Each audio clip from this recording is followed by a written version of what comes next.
Bonjour à tous et bienvenue dans ce troisième épisode du podcast de la reconnexion. Je suis Laura Candera, alias Laouka, artiste peintre énergéticienne et animatrice de constellations familiales. Mon propos premier est la reconnexion à ce que nous sommes profondément, à cette part première qui est la nôtre, à cette part du grand tout également qui nous entoure. Dans ce podcast, nous allons aborder ce sujet de la reconnexion de différentes manières, par des témoignages personnels, des témoignages également des personnes qui m'entourent et des personnes que j'accompagne au quotidien, ainsi que des outils, dont des voyages de reconnexion, dont je vous parlerai plus amplement en fin de vidéo. Le sujet du jour est accepter le vide. En fait, comment le processus de reconnexion, comment la reconnexion permet d'entrevoir le vide et de l'accepter. En gros, pour moi, nous sommes l'humain, par définition, ressent un vide premier, un vide identitaire, un vide qui vient de la séparation déjà première de la source, de ce que nous sommes profondément, du grand tout, au moment de l'incarnation, puis la séparation de la mère au moment de la naissance. Et cette séparation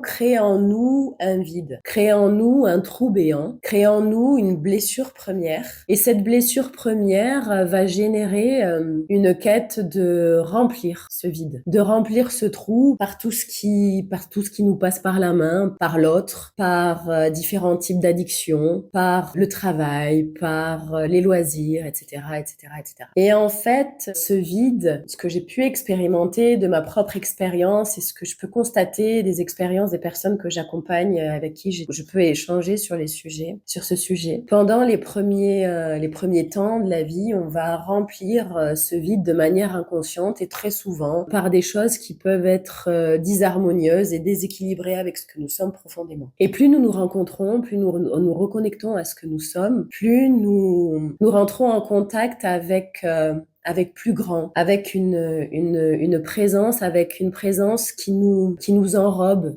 qui nous soutient, quelque chose grâce auquel on se sent moins seul. Dans un premier temps, on est vraiment seul avec soi-même, seul perdu dans cette immensité. Et en se reconnectant avec soi, on se reconnecte avec plus grand et on se reconnecte avec une présence, un grand tout qui nous aime, qui nous voit, qui nous accueille et qui nous chérit tel que nous sommes. Et ça génère en fait un sentiment de sécurité, ça génère un sentiment de plénitude, ça génère un sentiment d'assez, ça génère un sentiment de complétude. Et il y a quelque chose en fait qui vient remplir ce vide et qui fait sauter en fait là où on a pu par le passé ou par habitude remplir ce vide par des choses X ou Y, on va dire disharmonieuses. Ça vient comme faire sauter ces bouchons disharmonieux pour mettre à la place davantage de soi, davantage de cette part de nous, de cette part qui nous aime inconditionnellement, de cette part qui nous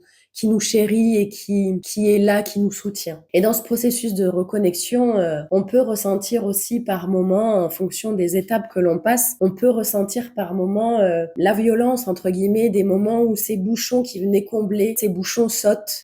Et à ce moment-là, on peut ressentir le vide. Il y a des étapes de vie comme ça où il y a quelque chose qui venait combler un vide, mais de manière juste, qui venait mettre un pansement. Et à un moment donné, il y a des étapes de vie où le pansement est arraché violemment et ça crée quelque chose, ça crée une béance. Et là, on ressent ce vide. Mais c'est à ce moment-là qu'en fait, il est bon de pas le fuir, ce vide. Il est bon de l'accueillir, il est bon de le voir en face, il est bon de le ressentir, même si c'est douloureux, même si on a la sensation de se perdre dans un néant. C'est à ce moment-là, au contraire, qu'on se perd plus dans le néant.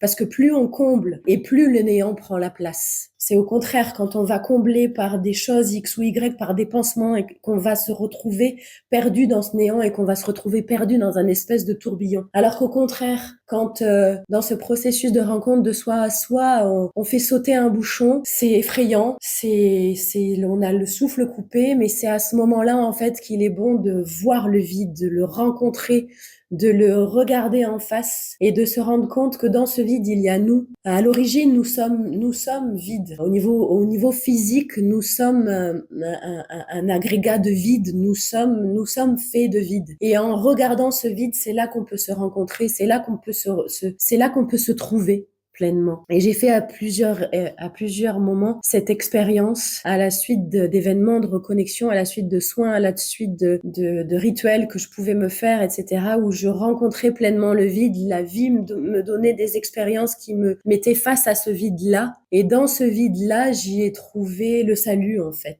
J'y ai trouvé une part de moi. Et en le regardant en face, j'ai pu combler ce vide, hein, cette fois-ci plus par des pansements, plus par des choses éphémères et déséquilibrées. J'ai pu y mettre vraiment une part de moi. J'ai pu y mettre une part d'amour, en fait. J'ai pu me sentir aimée, j'ai pu me sentir soutenue et accompagnée par plus grand. Et au fur et à mesure, en fait, c'est par ces étapes de vide, par ces étapes de tout, j'enlève une couche. Quand on dit souvent, j'enlève des couches d'oignons, bah, ces couches d'oignons, en fait, elles permettaient de combler quelque chose. Mais quand on enlève la couche d'oignon, bah, à un moment donné, on se sent un peu en apnée, quoi. Il y a quelque chose qui est là, qui coupe le souffle. Mais très vite, en fait, quand on crée le vide, l'univers vient le remplir. Et vient le remplir par quelque chose de bien plus aligné. Quand on est dans cet état d'accueil, quand on était dans cet état d'ouverture de cœur et quand on est dans cet état de confiance, bah, c'est à ce moment-là, dans cet état de vibration de confiance, que la vie peut enfin venir nous combler de nous-mêmes, en fait. Voilà ce que j'avais à dire pour ce troisième épisode de ce podcast de la reconnexion. Merci beaucoup d'avoir été présent et de l'avoir écouté jusqu'au bout. Donc ici, dans ce podcast, vous allez retrouver, je vais vous partager régulièrement des contenus en lien avec des témoignages personnels et les témoignages également de personnes que j'accompagne au quotidien et qui font partie de ma vie au quotidien. Et comme je vous le disais aussi en introduction, je vais vous partager très prochainement des voyages de reconnexion. Ces voyages qui me tiennent tout particulièrement à cœur, qui permettent en fait la rencontre de votre vibration source et qui permettent une harmonisation